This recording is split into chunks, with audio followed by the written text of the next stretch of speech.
Assalamualaikum warahmatullahi wabarakatuh. Alhamdulillah, hamdan wa syukran lillah, wassalatu wassalamu ala rasulillah, wala hawla wala quwwata illa billah, amma ba'd.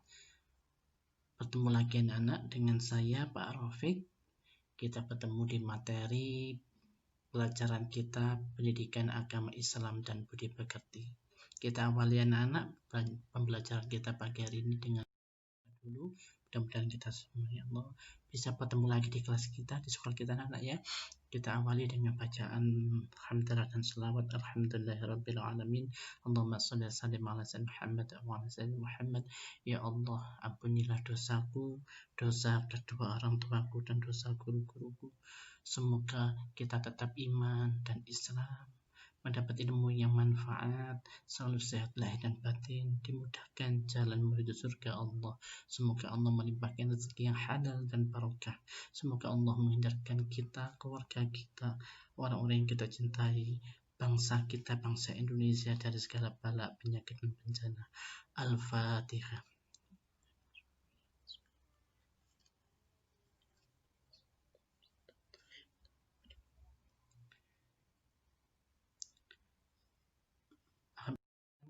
Kita sekarang masuk ke materi kita anak-anak. Kita memperdalam materi kita tentang zakat. Ini adalah pertemuan kedua. Di awal kita sudah memperdalam tentang zakat fitrah. Ini kita ulang sedikit anak-anak, zakat fitrahnya anak-anak.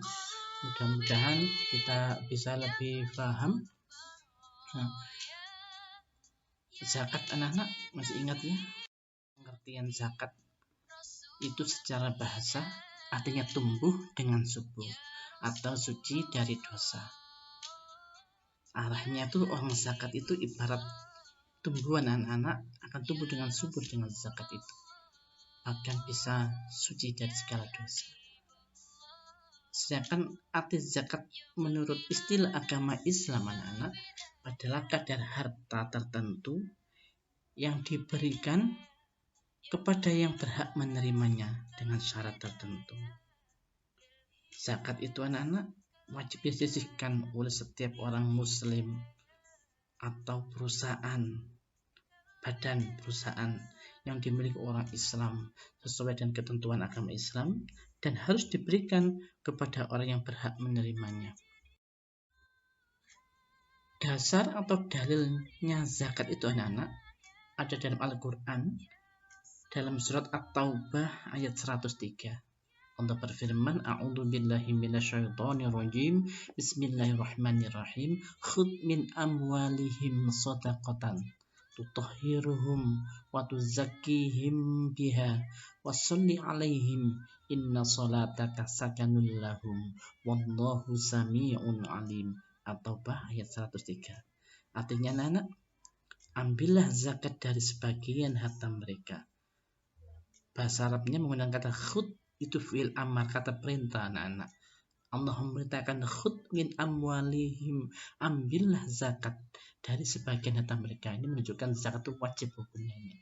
Zakatnya itu sodakotan sebagai sodako anak-anak yang fungsinya tutahhiruhum wa tuzakkihim biha, akan mensucikan mereka, akan membersihkan dan mensucikan mereka. Zakat itu anak-anak akan mensucikan, membersihkan harta mereka, orang-orang yang memiliki harta.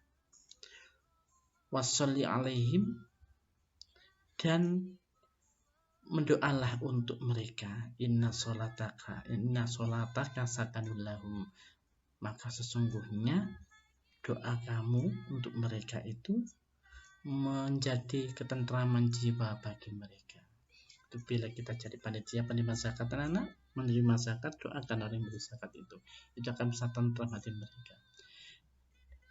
Dan firman ini ya anak-anak ditutup dengan kata-kata wallahu sami'un alim, dan Allah itu maha mendengar lagi maha mengetahui. Artinya apa? Allah itu tahu anak-anak, sangat tahu, bisa mendengar dan bisa melihat, bahkan maha mendengar dan maha melihat, maha mengetahui siapa yang wajib mengeluarkan zakat dan siapa yang berhak menerimanya. Baik anak-anak, sekarang istilah-istilah yang banyak di sekitar zakat anak-anak wajib kamu ketahui, dihafalkan kalau perlu.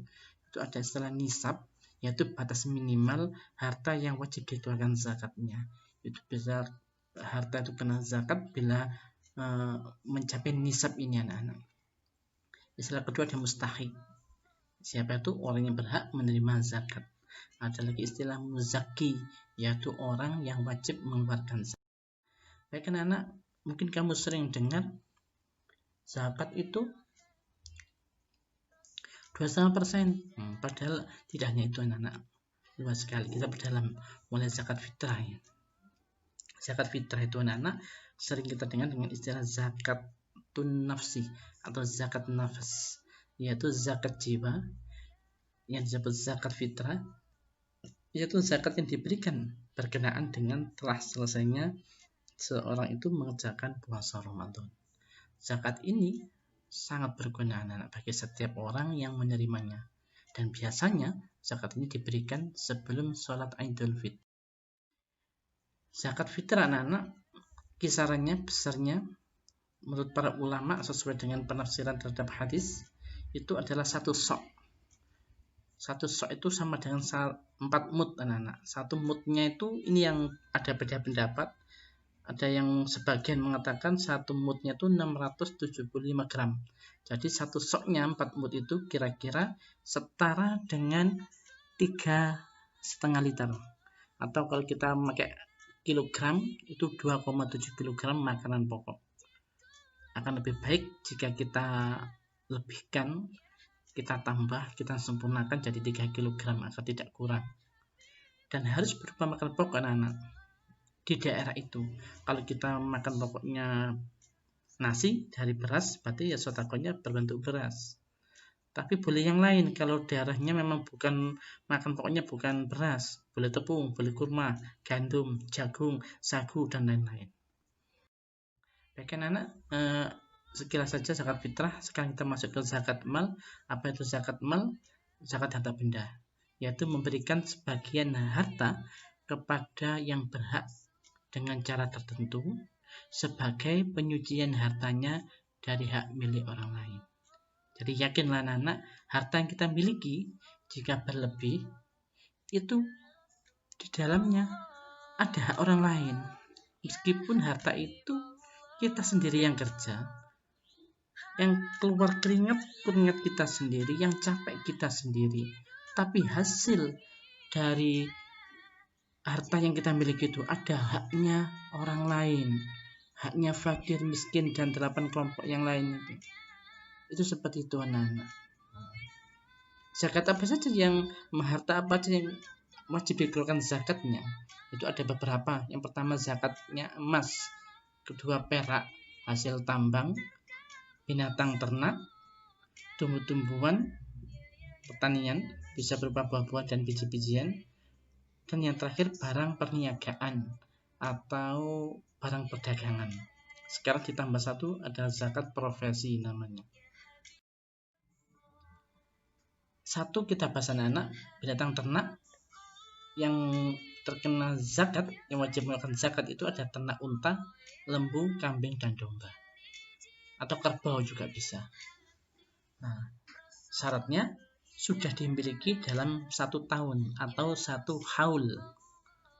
Nah, nisab dan zakatnya adalah bila unta 5-9 ekor, zakatnya itu 1 ekor kambing umur 2 tahun atau 1 ekor domba yang berumur 1 tahun. Nah, karena kita jarang di Indonesia itu tidak ada unta anak, tidak perlu kita bahas lebih lanjut. Nah, yang kedua ada sapi atau kerbau. Bila orang memiliki ternak sapi minimal 30, maka dan sudah dimiliki selama 1 tahun 1 haul, maka wajib mengeluarkan zakat 1 ekor lembu atau kerbau umurnya 2 tahun. Bila 40-59, 1 ekor umumnya harus 2 tahun. Itu terus bertambah setiap 30 itu tambah lagi 2 ekor. Ya, 1 tahun dulu, 2 ekor, 2 tahun, 3 ekor, umur 1 tahun dan seterusnya. Bila kita memiliki kambing atau domba, bila memiliki 40 sudah wajib mengeluarkan zakat 1 ekor. Bila 40 itu sudah selama 1 tahun kita miliki. Atau 1 ekor domba betina umur 1 tahun. Ini juga berlaku pelipatan anak. Bila 121 sampai 200, 2 ekor umurnya 2 tahun. Bila 201 sampai 300 itu 3 ekor. Dan seterusnya bisa kamu lihat lebih lagi di buku materi, di buku siswa, buku paket. Yang kedua, logam mulia atau emas.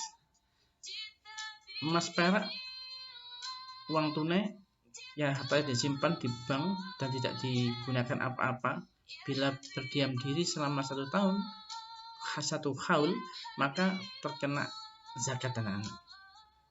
Karena uang itu tidak pernah digunakan berupa uang berhentinya, uang tabungan atau benda berhenti. Itu ada nisabnya, tapinya berapa batasannya. Nah, ini menurut seorang ulama, Yusuf Al-Qaradawi, itu kalau bila emas itu harus 20 miskol. 20 miskol atau sekitar 85 gram. Bila menurut ulama yang lain mengatakan 93,6 gram, maka wajib mengeluarkan zakat 2,5%. Caranya itu diuangkan. 85 gram itu kalau dijual harganya berapa per gram dikalikan 85, nah diambil 2,5%-nya berapa rupiah, nah itu yang kita bayarkan sebagai zakat. Begitu juga dengan zakat perak, itu nisabnya 200 dirham atau 595 gram. Atau ulama lain menyatakan 624 gram. Sama. Itu kita ambil zakatnya 2,5% dari harga perak itu. Selanjutnya untuk uang tunai, zakatnya ada 2,5%. Jika nilai uang telah mencapai nominal seharga 85 gram emas atau 93,6 gram emas. Sedangkan barang dagangan anak-anak zakatnya juga sama. Bila kita punya toko berapa, itu zakatnya 2,5%. Syaratnya jika uang yang kita miliki dari proses dagang itu mencapai 85 gram atau 93,6 gram emas. Seperti itu. Anak-anak untuk pertanian, biji-bijian dan buah-buahan itu padi, gandum, jagung itu kena zakat juga, harus bayar zakat. Tapi beda anak-anak, untuk zakat petani ini tidak harus menunggu 1 tahun.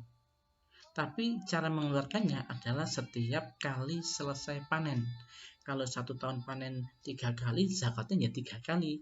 Kalau 1 tahun panennya 2 kali, ya zakatnya 2 kali. Setiap panen zakat. Berapa nisabnya? 5 wasak. 5 wasak anak-anak. Ini ya 5 wasak. Itu kalau dihitung dengan berat kita kilogram, 652,8 atau 653 kilogram. Atau ada ulama lain berpendapat bukan 653 atau 750 kilogram. Tapi kalau kita lebih hati-hati pakai yang kecil ini ya. Berapa zakat yang harus dikeluarkan? Nah, ini ada dua besaran ya. Ada yang 10%, ada yang 5%. Yang membedakannya adalah dari air. Jika pengairannya itu kita harus beli anak-anak, dialiri dengan air yang beli, harus bayar irigasi, maka zakatnya 5%. Bila airnya itu air sungai atau air hujan yang tidak membayar, gratis, maka zakatnya adalah 10%. Yang keempat ada harta ma'din anak-anak, yaitu hasil tambang. Arti orang yang menambang emas, perak, tembaga, berlian, batu bara, minyak bumi dan sebagainya, itu zakatnya adalah 1/5 bagian dari penghasilan tambang itu. Agak besar anak-anak, karena ini tidak tinggal manen saja, tinggal mengeluarkan saja, tidak perlu menanam dan sebagainya. Nah, sekarang nanti kita Jadi siapa sih yang berhak menerima zakat itu? Ya, ada orang-orang yang berhak menerima zakat, terkenal dengan 8 asnaf atau 8 golongan. Yang pertama adalah fakir, yaitu orang yang tidak punya harta dan usaha, tidak memiliki apa-apa, tapi kekurangan juga, gak ada yang menanggung. Kalau miskin, punya pendapatan tapi belum mencukupi untuk kebutuhan sehari. Nah, untuk zakat anak-anak diutamakan yang dua ini, fakir dan miskin. Yang ketiga, amil juga berhak menerima zakat, yaitu orang yang bekerja mengurus zakat dan di SK oleh pemerintah, memang tugasnya yang mengurus zakat, dia dapat gaji upahnya dari situ. Nah, itu boleh menerima zakat.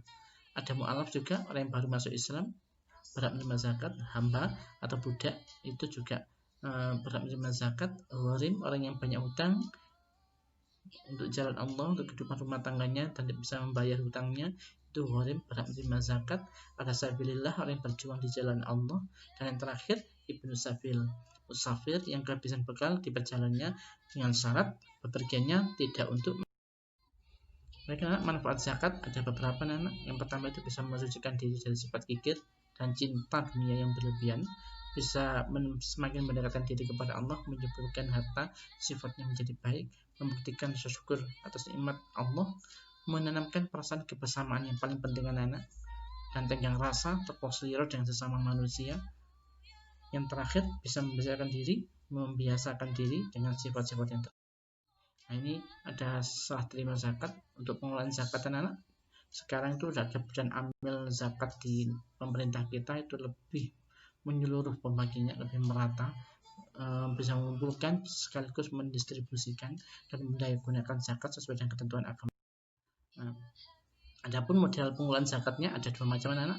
Bisa produktif, yaitu bila zakatnya itu bisa menghasilkan usaha. Orang yang mampu, kuat, tetapi tidak punya harta, itu kita bantu berupa sesuatu yang produktif anak-anak.